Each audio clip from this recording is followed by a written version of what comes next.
And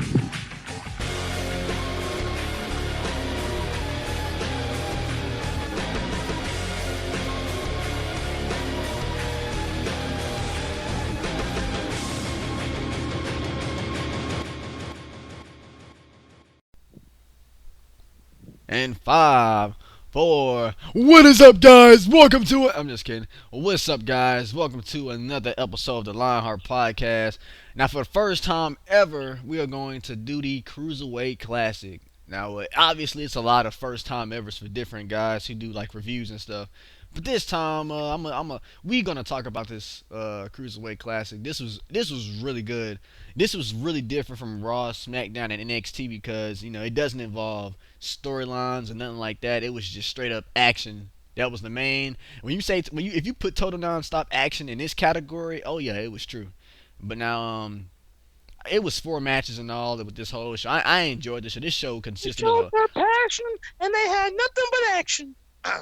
My bad, I had to say it. a wow.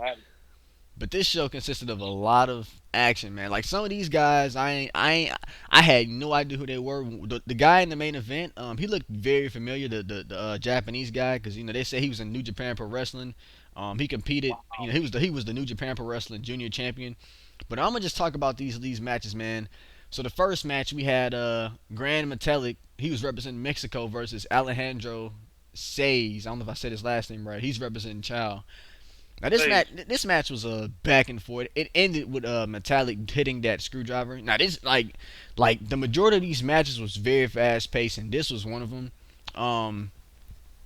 Alejandro, he had the upper hand at some point, but Metallic, he ended up getting lucky hitting that screwdriver, and it was a pretty good ending. Now this match might hit Botchamania. It might be on Botchamania because the ending of this match, when he hit that screwdriver, the man, what's his name, Metallic, his mask kind of came off, and the camera caught it a little bit, but when they showed that replay, you could kind of see his face. It was kind of funny. It was Rey Mysterio. Hell no! If that's Rey Mysterio, then that man grew some hair, cause that Metallic had a ponytail. The second match was Daivari versus Ho Ho Lung, and Daivari, that's the old Daivari's brother. Now in this match, I was expecting a lot out of Daivari because he seemed like he had experience. At the beginning, I don't know if you got. Well, for those of you that didn't watch, at the beginning of every match, they got to shake hands and stuff, and that's something we don't really see in WWE. This was something different with the Cruiserweight Classic. And out of every match, Daivari was the only one to not shake no one's hands. Like, he didn't shake his opponent's hand, which was Ho Ho. I'm sorry, that's a funny name, but he tried to shake Ho Ho's hands, and he just looked at Ho Ho crazy, and they just started fighting or whatever. The match started, and Ho Ho I gotta get used to that. That's just a weird name, Ho Ho. But Hacksaw Jim Duggan Ho. Now Daivari, he straight up dominated this match. He was kicking ass. Like he was dominating this match. Like Ho Ho had no offense. He didn't get no offense until like the end of the match. His offense came in when he started kicking Daivari, and he picked Daivari up, gave him a kick to the face, and out of nowhere after that he gave him a German suplex, and that was it. That was his finisher, that German suplex.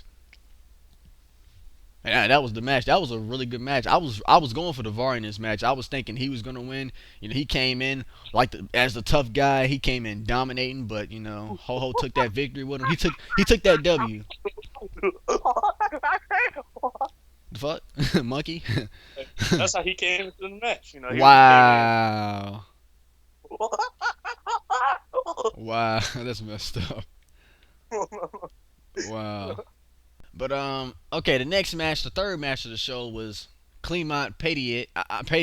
I'm bad with these names, guys. I don't know if I'm pronouncing them right, but Clement Pediat, he was representing France, and Cedric Alexander, he was representing North Carolina from USA. Let's get into this match. Now this match was my pick was Cedric Alexander, and he did a really good job in this match. Clement did a good job too. He was trained by Lance Storm. That's just a fact to put out there because he mentioned it in the classic. But Cedric, he sold a lot of moves. That man hit a beautiful drop kick. That drop kick was amazing. Oh wow. But this match was really good. It was fast paced, back and forth. But like despite the rest of the wrestlers that's there, like the majority of them hit like high flying moves. Claymont even said it himself. He doesn't hit high flying moves like that. He's one like Daniel Bryan said on commentary. Like Claymont is just a brawler. He might be a cruiserweight, but he can brawl. Like he that's his style. He just brawls. And shout out to Daniel Bryan and the guy that was the other guy from Canada who was commentating because they did a really good job on commentary. I mean, when you got two guys who can commentate, that makes you want to watch it even more. And they did a good job commentating. Now, that's just my opinion. But anyway, back into the show, the action. Uh, Um, Daniel Bryan, like Daniel, he like also is one of those unique type of cruiserweights though. oh yeah, Because you remember when I'm Bryan, glad he's commentating, although he's retired. Because I mean, if you talking about cruiserweights, Daniel got to be involved in it somehow, and they had him on commentary, which was good. and like Daniel Bryan, that man, he was like a unique type. That man, you remember he used to be from like when he first came to the company, that man used to do springboards, and then Oh like his yeah, style just changed. yeah. And I liked it. I liked his and like his new style in wrestling. It was nice. Oh yeah, yeah. He pretty much evolved over the years. His his looks changed as well over the years. Came from having the little short little hair to the long hair and the big beard, and he Pretty, started started the Yes movement, and he started a trend pretty much. man, the Yes movement still lives on. Yep. But anyway, Stephanie, oh wow. But back into this match. Sorry for the outside subject, but the winner of this match was Cedric Alexander. He hit the lumbar check. It was like a back suplex turned to a backstabber. It was like a reverse gut wrench. It was like a back suplex turned to a back wrench. I call it a back wrench. It's kind of like a backstabber, except it's not directly in the middle of your back. It's kind of horizontal, like. But it was a pretty. Yeah, something like that. It was a pretty badass move. It was like Darren Young finisher, right? The gut wrench. Like this is how he did it. He did like a back suplex, and while he was in the air, he turned it to like a gut wrench. Well, a back wrench. That's called death. Yeah, the move looked pretty. It was pretty badass. It was really good. But these guys were back and forth in this match. Cedric, that man, he was my pick. He did good. He won. And shout out to Claymont. He although he didn't win, he still put on a good fight. In my opinion, he put on a good fight. But moving on to the final match. Now this was the main event in the first round of the Cruiserweight Classic. We had Kota Ibushi from New Japan Pro Wrestling versus Sean Maluta from U.S. Samoa. Now Sean Maluta, these two are kind of well known. All of them are well known, but I've been hearing a lot about these two, especially Kota Ibushi. I've seen he's probably the only one I was a little bit familiar with, despite the rest of the wrestlers. I was like he seemed familiar. I might have seen him in like a top 10 moves video in 2013 or something.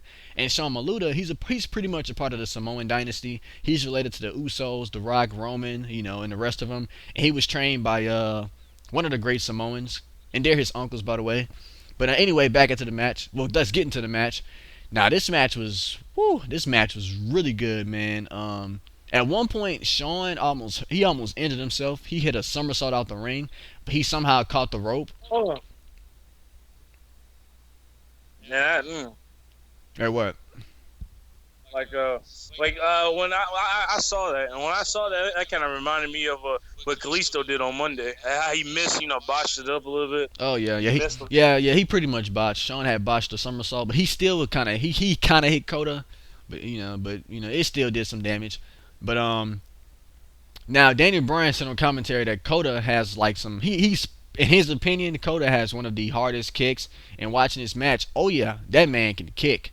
That man, he was the face of this match, and I think Sean, I wouldn't consider him the heel. He might have been face as well, but because he didn't really act all hellish and all. But Kota, he was definitely the face. He was the happy guy, the yay, hey, happy day. But anyway, back into the match. Oh, happy day, oh, My happy day. My favorite moment of this match was when Sean hit like a jumping cold breaker on Kota, and Kota he cold breaker. Well, I don't want to say he cold breaking him really really hard, but Kota sold the move like a boss. I mean, watching this match, I know Kota can sell really really good.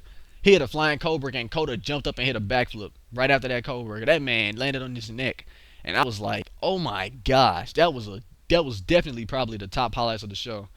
And man, that was just epic. And at one point, one of my other favorite moments during this match is when Kota he had like an outside moonsault on top of Sean. He ran on the rope and kind of he just jumped off.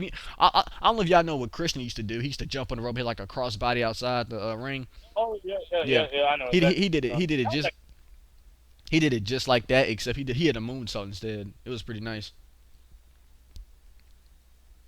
yeah. And Kota went all out in that match. That was a really good match. The winner of the match was Kota Ibushi. The match was really good, man. He had his finish the last ride power bomb, and I had no idea that was his finisher because I saw it in the game. It was a part of the 2K16 DLC pack. That's right.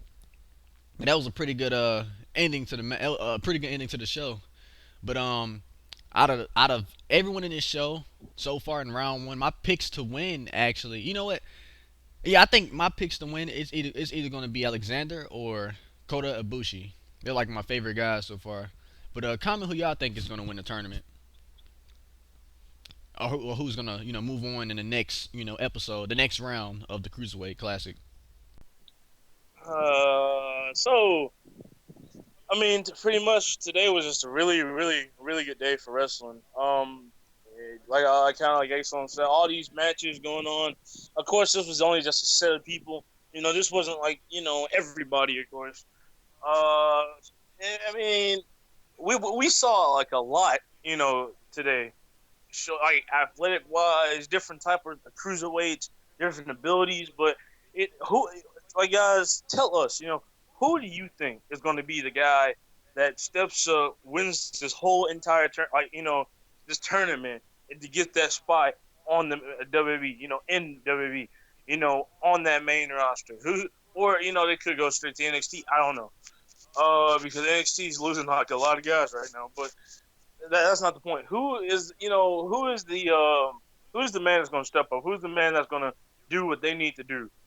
And like I chose Cedric, kind of it's on the same pick. I chose him. I think he has what it takes to take it, take it all the way. He good, man. That man, he knows what he's doing in the ring. So yeah, guys, leave who you think is gonna win. Uh, Bada bing, bada boom. Who is the finest guys in the room? Me and Ason. So Ason, how you Y'all doing?